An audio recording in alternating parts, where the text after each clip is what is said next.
You're a comedian out here tonight. Ladies and gentlemen, please give it up for Patrick Gorman!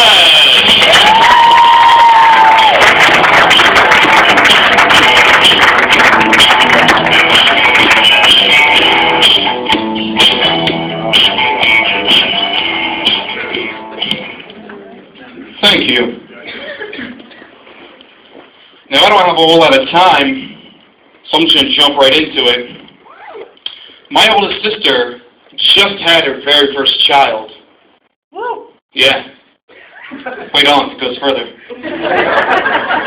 Grady Michael Frederick. 7 pounds, 11 ounces of pure joy. I mean, he's beautiful. Now, the only problem is, my girlfriend can't stop talking about how excited she is for us to have our first child. Not me. You see, when you break it down to the simplest factor, we're clueless.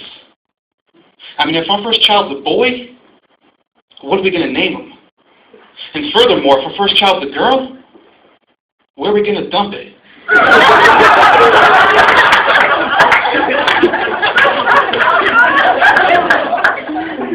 That's my opener. I'm going to build from that. Now, for the few of you out there who didn't laugh at that joke, don't worry. My girlfriend and I are both pro-life. We just also happen to be pro-dumpster.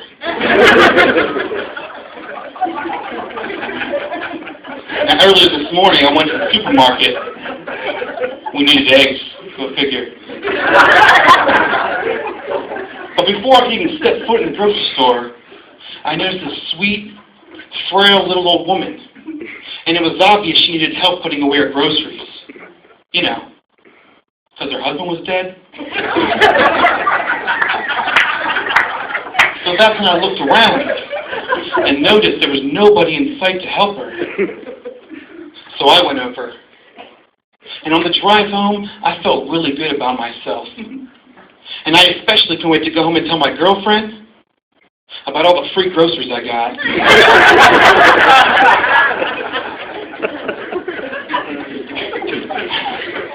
Bad news, though. You see, early last week, one of my dear friends got into a horrific car accident. Now, he's okay, but he was a little shooken up. You see, some 50-year-old man crashed his cherry red Corvette right into the side of my friend's 92 Buick LeSabre. Both cars totaled. Now, I don't want to come across as cold, but I don't feel too bad for my friend.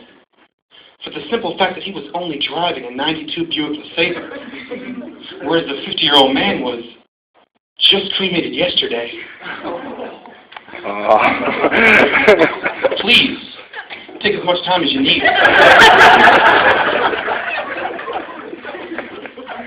Now, I know it's getting warm out, but the thing is, my girlfriend's always cold.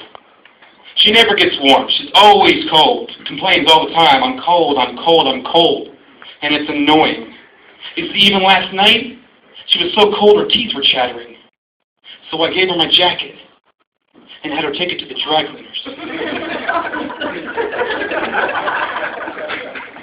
Now, about that last joke, I do feel bad. You see, because my girlfriend implies ownership. And I don't own anybody, let alone my girlfriend. So I'll refrain from using that for the rest of my set. I'll call her by her real name, Ashley. She's not my girlfriend. She's my best friend. There we go. I used to date this girl who, for lack of a better term, was pretty unstable. Because she constantly needed my attention. And whenever we got into an argument, that's when the crazy came out. Because she'd do things like threaten to kill herself in order to evoke sympathy from me. And on top of that, she called me at my old job every hour on the hour just to check in. And it got to the point where her actions even got me fired from that job.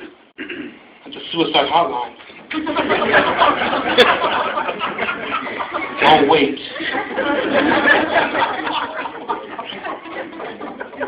so she's dead, which made for a very easy breakup. Much easier than the girlfriend before her. You see, that girl was pretty self-conscious, and she constantly had me compare her to other women. It didn't matter where we went. We'd be out drinking. She'd say, "Patrick, do I look like that bartender?" If we're dining in a nice fancy restaurant, because I'm rolling in it, she'd say, "Patrick, do I look like our waitress?" Even if I was sitting on my nice comfy couch in my apartment watching television, she'll lean in. "Patrick, do I even look remotely similar to that actress?" And see, it got to the point where I just had to break up with her.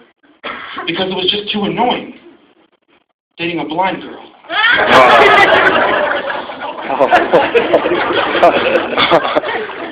Now, with this talk about my ex-girlfriend, I don't want to come across as some ladies' man. Because I'm not. But I will go on record saying this, that there's no greater feeling than when I'm standing around a bunch of guys, and the prettiest girl in the room picks me. Now, police lineup or not, it's still a pretty special moment. Now, when I was in college, I had this friend who I always suspected was gay. Now, there's nothing wrong with that. There's just a part of me that really wanted to know. I mean, all signs seemed to point to this conclusion. He wasn't very athletic. He spoke with a lisp. And he would often criticize the way I dressed. The last time I saw him, I even happened to notice that he was wearing makeup. You see, that one, guys, I let slide. Because after all, he was lying in a casket. God rest your soul. Now, for my final joke, it's a self-declaration. You see, I may not be a famous comedian now, but when it's all said and done, I want to be referred to as the Michael Jackson of comedy. Because after I put out countless albums, and I'm adored by millions, I want to be known as the greatest pedophile who never got arrested. Thank you very much.